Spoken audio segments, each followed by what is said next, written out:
So you're the director of a fan film called Alien: The Message. When That's right. when did you release the film? The film was released in on June 6th, 2020, via YouTube premiere. Right. Um, I had about 500 live viewing audience at Wow, that's great. this premiere. That was very cool. Yes. Yeah. And the response was very positive? Yes, it was Yes. very positive. Everyone liked it. There were nitpickings here and there, but the overall response was very positive. Yes. Yeah. And so in January of this year, you released a 4K upscale version of it. Right, right. I did this because YouTube tend to downsize the 1080p Mm, versions mm. very heavily. So I decided to do an 4K release, but it's not a real 4K because I couldn't afford to render every shot again in Yeah. 4K. That Yeah. wasn't Yeah. possible. But the upscale is looks way better than the 1080p version. What did you And use to do the upscale? What was your process in doing that? I just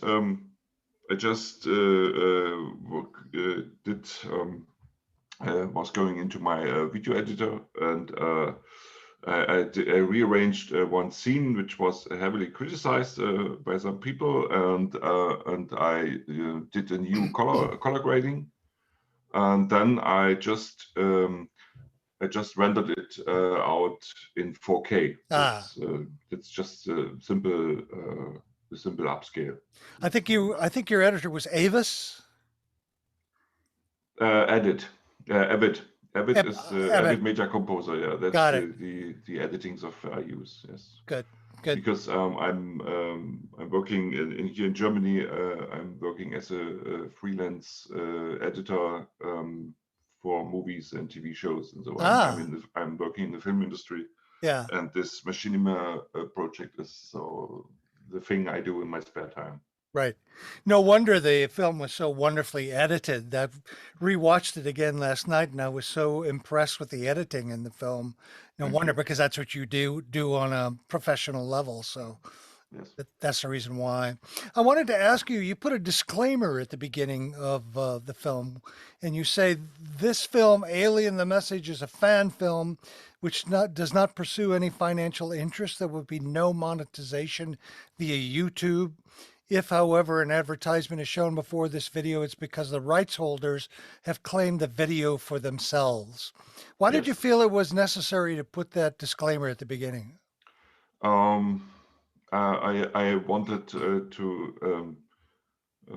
I was thinking, okay, when I do this, maybe it will stay up. It won't strike by the holders of the rights.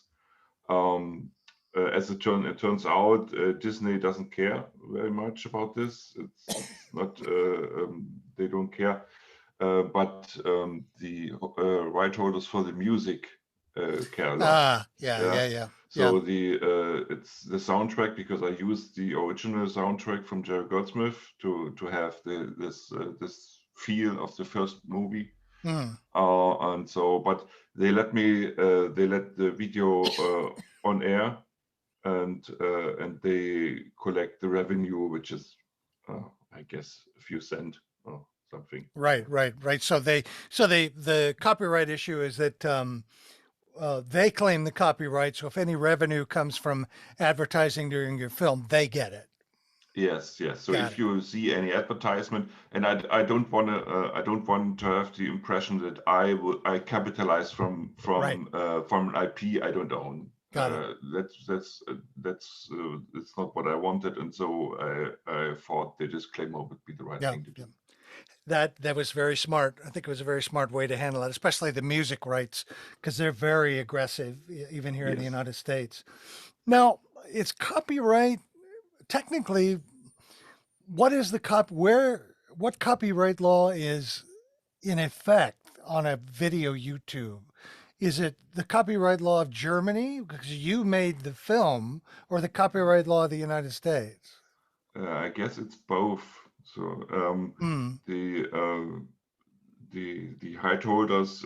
I think it's an automatic process. YouTube scans the video and they recognize certain tunes, Right. and it will claimed automatically, and the right holders will be informed about that, and then they have to decide what to do, and they decided to leave it there but collect Ah. the revenue from the Yep. ads. Yep.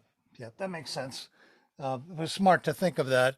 Have you had any issues since you put it up in the 2 years since it's been up in the 4K at all? No issues, no issues at all. Good. You can watch the movie, and that's what I wanted. Yep. Yeah. Yep. I'm curious, why did you choose iClone 7 as your base application in making this film? I'm a long time iClone user. I started with iClone in back in 2012, Hmm. and I love the software. It's the main purpose of the software is to do movies, to Right. create movies. Right. And it's not a reworked game engine. It's the whole software is just to do and create movies, and that's what I liked about it. And so I started with iClone 5, and iClone 7 was a good tool to start this long dream of mine. I always wanted to do an alien movie, and in 2017, I thought it would be time to do Hmm. that. Hmm. What is it about the Alien world and franchise that so fascinates you and makes you so inspires you?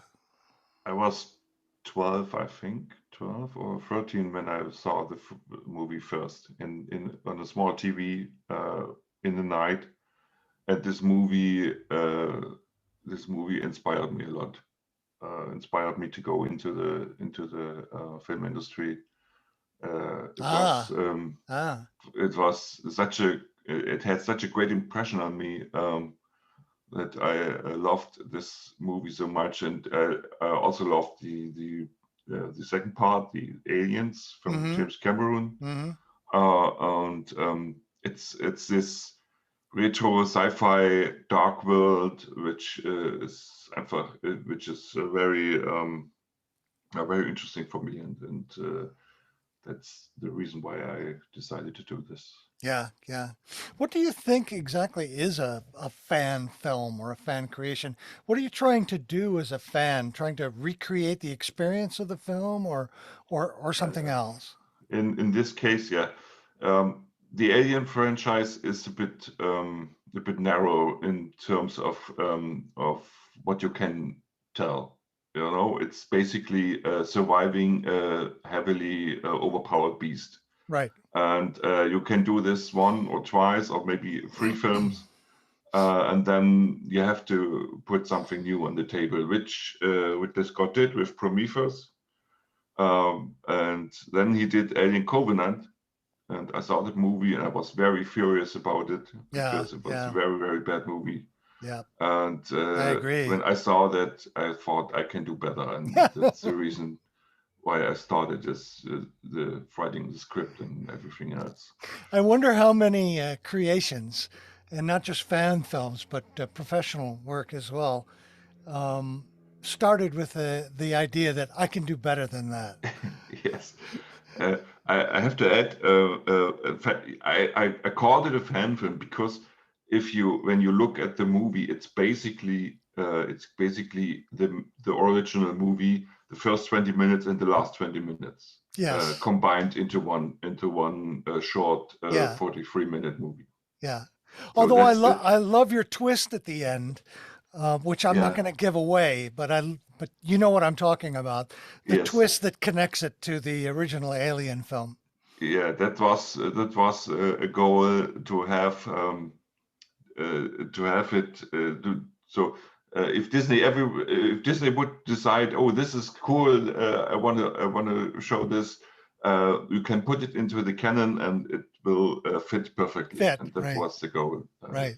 writing this. Yes. Now, the story development, how did you come up with the story and did you storyboard it when you set out?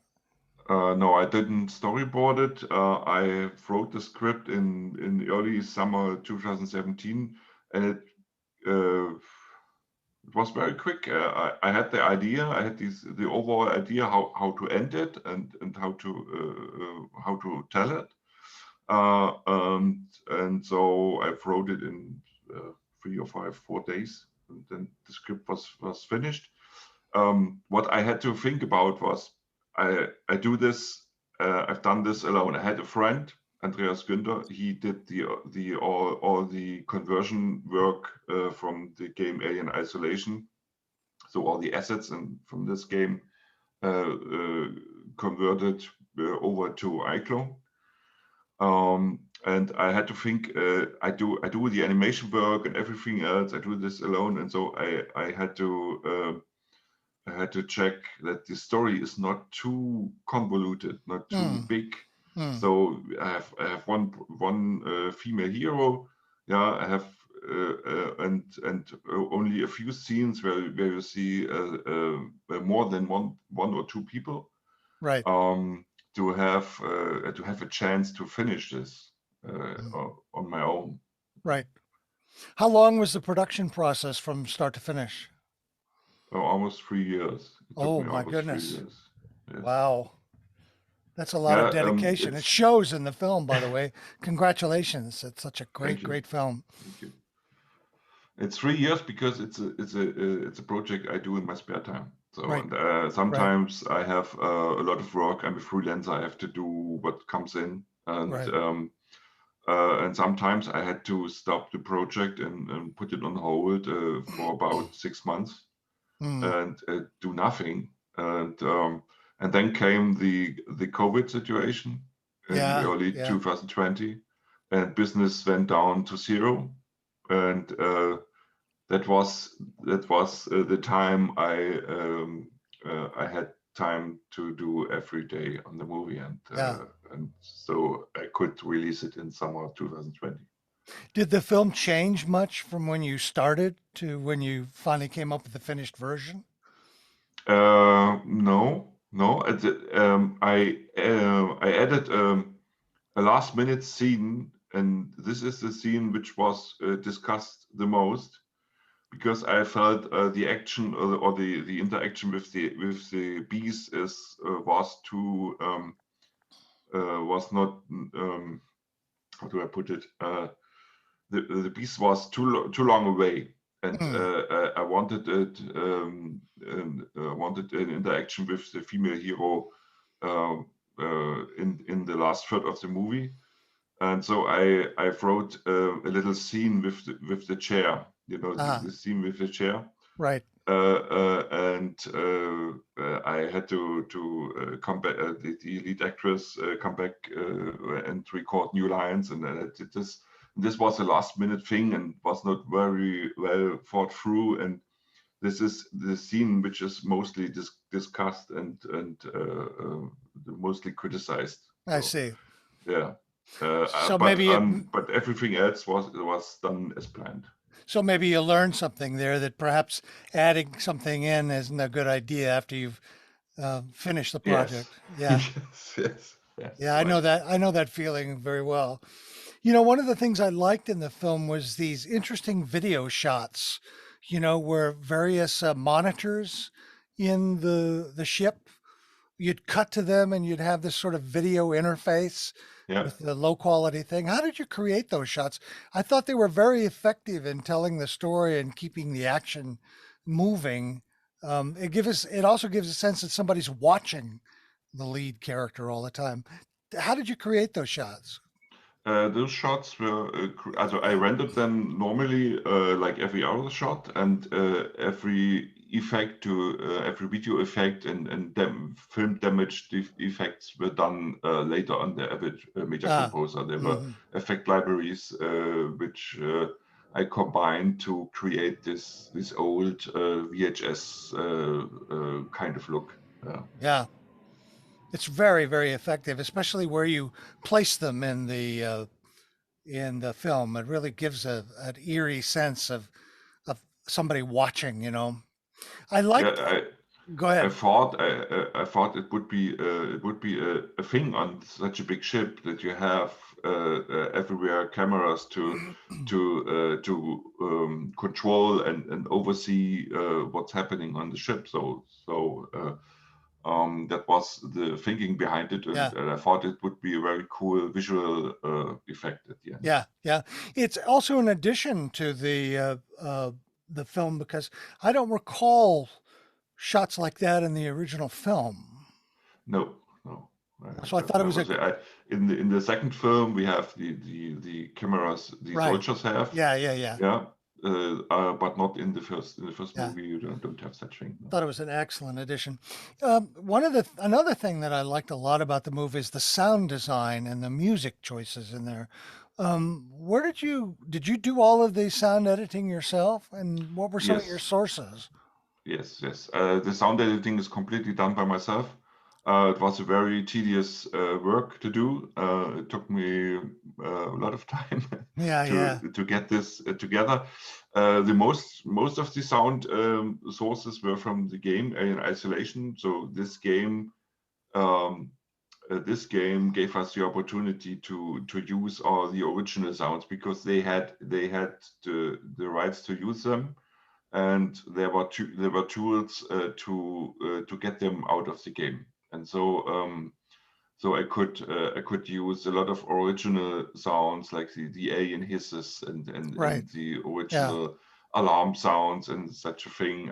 I even used the original distress call, Yes, which was yes, never used in the original movie, but there is a deleted scene you can watch on YouTube, and where the crew listens to this distress call. yes, And it's yes. such an eerie sound, and they used it even in the trailers, but they never used it in the movie, and I loved Hmm. it, and that's the reason why I wanted in my movie. Nice touch. Nice touch.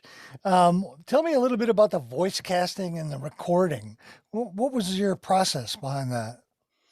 The process was there is a very big community on the internet with semi-professional actors who do a lot of voice work.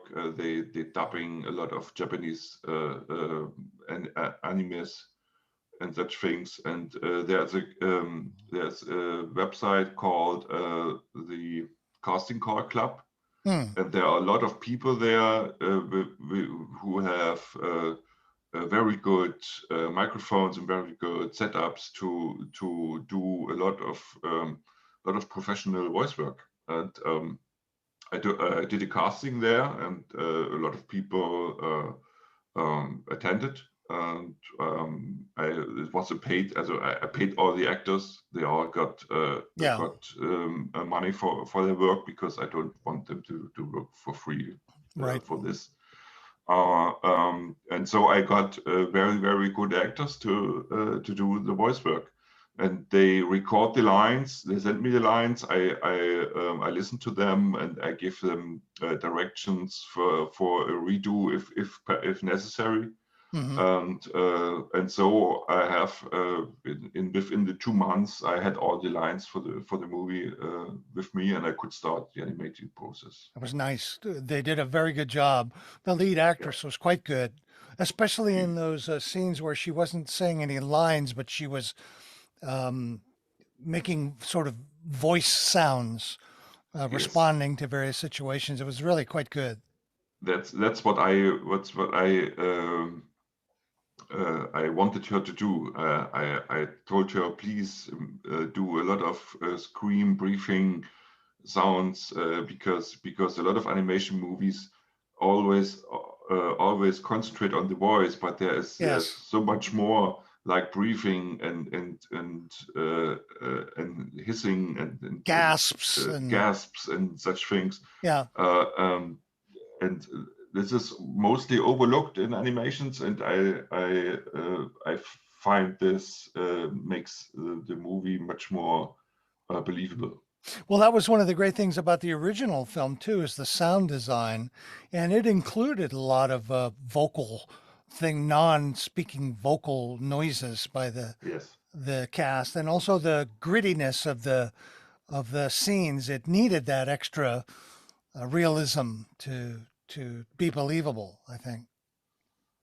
Yes. Yes. Yeah. That's true. Yeah.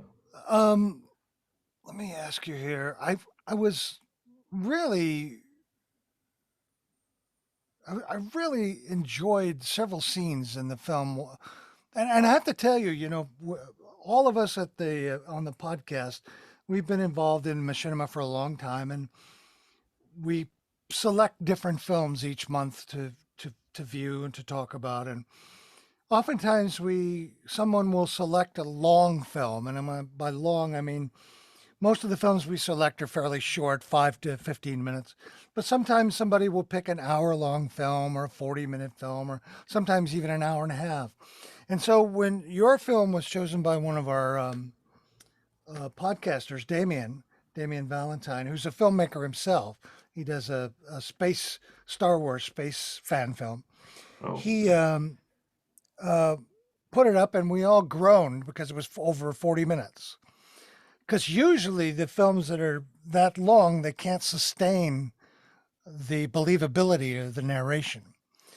But I want to say every single one of us got to groaned and then went, "Oh my God, this is so great!" and couldn't stop watching. And Thank you. last night when I sat down and I went, "Oh God, I got to watch this whole thing again." I sat down and I was 30 minutes into it before I realized I was watching it and I had to take notes. So so kudos to you for making a film that is animated for one thing, which is much harder to do realism and animation than that's part of the reason why Pixar is so successful because they do essentially non-realistic films or cartoons, Yes. Yes. But I really love that scene where she finally learns at the computer that the rest of the crew are dead. What's the current medical status of the crew? Climatologist James Richardson, dead. Ship Doctor Matthew Newland, dead. Pilot Sidney Taylor, dead. Stop. First Officer Sophia Baker, dead. Captain Burke Anderson, I said stop! dead. And Yeah. there was the way you shot it, it allowed a great deal of emotion to come up, a great deal of feeling for her. And the unemotional computer voice who was talking to her added to the contrast of her situation, That And was not an actor. It was a real computer voice. I know that Yeah. in the credits, I noticed that. Yeah. And I thought the animation in this, and iClone is a good program, but sometimes they have a little problem with animation. It's the transitions between one animation and another. Yes. Yes. It can be a little jerky. I thought the animation in general for the whole film was great, but this scene in particular, her response and then her animation set was just really, really well done, Rene. Thank you. Congratulations on that. It's not easy to create an emotional response in an animation, so you did a great job on that. Thank you very much. It was hard work to do that. I used Faceware to do the facial animation. So I did it. But it's a combination Faceware and hand animated facial animation. Everything else is completely animated by hand. Hmm. Sometimes I used walk animations, which I bought somewhere.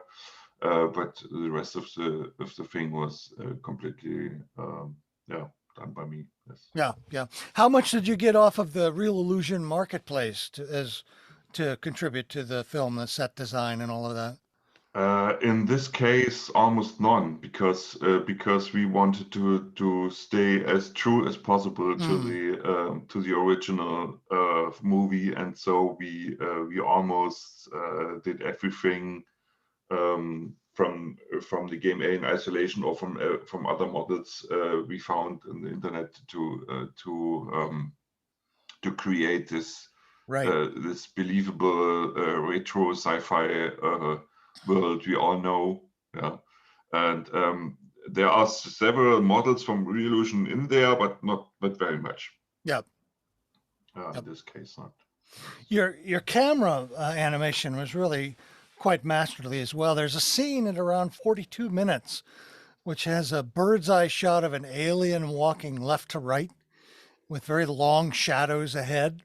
Yes. And the camera moves down and then pans up and pushes into the heroine hiding. Yeah. That scene, that shot, I couldn't believe it was done in iClone. How did you manage to create such a great camera effect and make it so smooth? Yeah, as I said, I'm using iClone since 2012. I have some experience to create such a smooth transition. But iClone has grown over the years, and there and even in iClone 7 there are a lot of new tools to help you with that. And the thing is, there are a lot of people who use iClone, and but using iClone and mastering iClone is there are two different things. And if you don't use the tools you have there, then you won't get the shot you want to do. And it wasn't so tricky to do this. It worked. It was. I didn't. Really don't recall using any paths or anything. No. I did. The camera movement was hand animated. So it. But the transition between the certain movements were so smooth, so that you wouldn't realize that the animation. Yeah. So, yeah. Well, congratulations. It was just really masterly.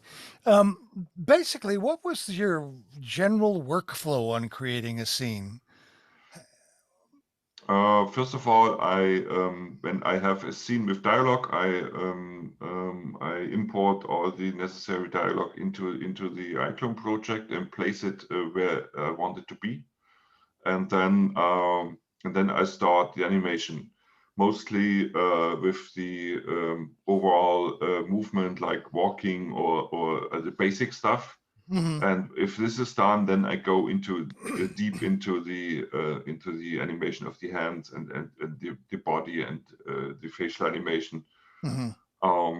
And sometimes I create the camera animation first, so I can adjust the animation of the character. But most of the time, I do first the character animation with the facial animation and then the camera animation. So I create the scene and then I decide how to put the camera in the scene. The camera work was a very tricky thing. I started very traditional with a very traditional camera work, so like steady shots with basic wide shot and close up and such things. But after a year, I decided to create the long handheld shots because I thought that would be closer to the feeling I wanted into this movie. And so I redid all the scenes after in 2018. I redid all the scenes I did until then, and did all the camera shots again. How did I have that in my notes? How did you achieve that handheld look? I use the character. I place the character into the scene, and I put the camera on the head of the character. I connected the head and the camera. So when you put an animation, like an idle animation, on the character, you have this subtle movement from the camera, and then I just animate, push the character through the scene, and I get this handheld stuff. Clever. When the female hero is running, then I put the running animation on the cameraman. It's literally a cameraman. Yeah. And he runs behind her, and so you have this kind of jerky camera Jerky look, movements. yeah. Yeah. Oh, that's clever. Very clever of you to do that. Yeah, that's excellent. There's a interesting scene that occurs about 3/4 of the way through in which she finally is confronted with the alien and shoots him with the last shell in the gun, and acid from the alien scars her face. Yes. And I was very surprised at that scene when I first saw it, because it's the kind of thing that you would never, ever see in a Hollywood level film. The disfiguring of the lead female's face. And it makes absolute sense in your film, and it's very effective. Why did you decide to include this scene, and how did you achieve that look on the materials of the model's face? Yeah. So I went to movie injuries, pictures of movie injuries I could find, and which were better watchable. And so I created several layers for her face to have this some burned and some deep acid wounds, and it was very hard to do. It required a lot of layers to have this kind of mushy and liquid bloody stuff, and yeah, I thought it would be an interesting turn of events to have this to show that she's fighting for her life with everything she has. Yeah. And I'm very happy that you realized that in the shotgun there was only one shell left, because I wasn't sure if it's clear enough, because I don't say it. I just show the graphics for a short time, and I'm very happy that that this is that worked. Oh, good. Yeah. That's good. Overall, how satisfied were you with the film? Did you achieve what you set out to do with it? This was a dream project of mine. I was always, and I'm always a fan from with this franchise, and I always wanted to do an alien movie. Obviously, I'm here in Germany. It's not possible for me to do it in real life. So I decided I do a machinima version, and I do it like I wanted to do it, without any studio or any executive head to telling me what to do. And it took me 3 years, but it was a very great journey to do this, and I'm very happy that the movie is so well received on the internet. It has more than 130,000 views right now, and it's I'm really happy about that. Oh, that's great. Congratulations. How have your professional colleagues, do they know about the film, and what are their thoughts? Some of them know about this. In Germany, it's a bit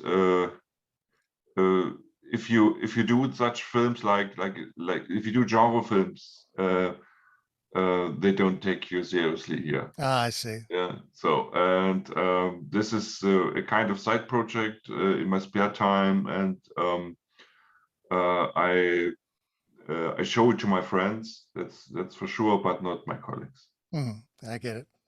Yeah. So what are you working on next? Do you have another project you're thinking of, or? Yes, I have another project. It's called The Tavern. It's a fantasy parody, and it is in development for over a year now. But I had so much work to do last year, so I had to put it down this time. And I have to wait until iClone 8 is out, because I want to do the rendering in right. Unreal Engine. Yeah. And iClone 7 has a problem that this program doesn't deliver a steady frame rate below 60 FPS. And Yeah. if you want to record animations in Unreal from iClone, you have to do a steady frames per second. Otherwise, the animation is jerky. And I hope iClone 8 will provide the possibility to go below 60 FPS, so I can do that. That's the reason why I didn't do a lot of new stuff lately. But I'm working on it. I have done a lot of casting for this. I had more than 1,000 people attended to the casting. And, Wow. it was a very hard choice to choose the actors, and almost everyone has done their lines now, and it took me a lot of money, but I will do this. It's a series about 5 to 10 minutes per episode. 6 episodes are planned, so this is a big project. So Oh, it will I'm so take time. happy. That looks Yeah. great. It looks so great. And I know iClone 8 is going to be quite an interesting development. Certainly on the animation end, they're redesigning the entire animation system. Yeah, they do. Yeah. Had you given any thought to using Omniverse for rendering at all? I haven't looked into the Omniverse thing. I think it's the NVIDIA thing. I'm not sure. I haven't looked into it right now. Well, Real Illusion is well connected with Omniverse, and they provided a plugin where you can move everything, Character Creator and iClone, directly into Omniverse, and Omniverse does ray traced rendering inside.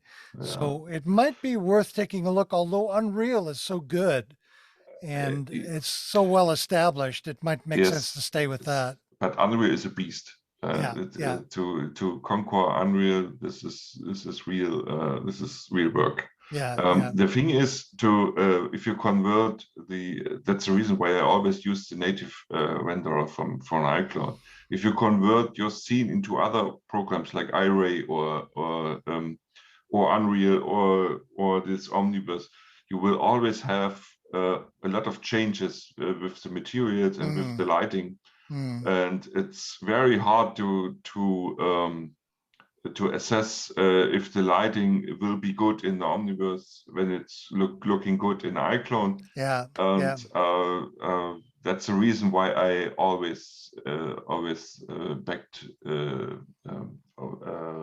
where I always don't do this. Yeah. That makes sense. Well, listen, I want to thank you so much for talking today about your film. Congratulations to you on your success, and we'll definitely be following your work and promoting your work as well in the future. If there's anything I can do for you or the Completely Machinima people can do for you, just let us know. Yeah, I thank you for the offer, and I will let you know if there's anything. Okay. Yeah. And this episode will probably go up in the middle of April. I'll be sure to let you send you a link, and it'll be both the podcast audio and then also the video. Yeah, super, perfect. Well, thank you, Rene. I appreciate it. Good luck. Stay safe, and I'll see you again. Yes, that's I hope. And it was very, very nice talking to you. And I'm looking forward to the final podcast. Very good. Thank you, sir. Okay. Thank you. Bye. Bye-bye.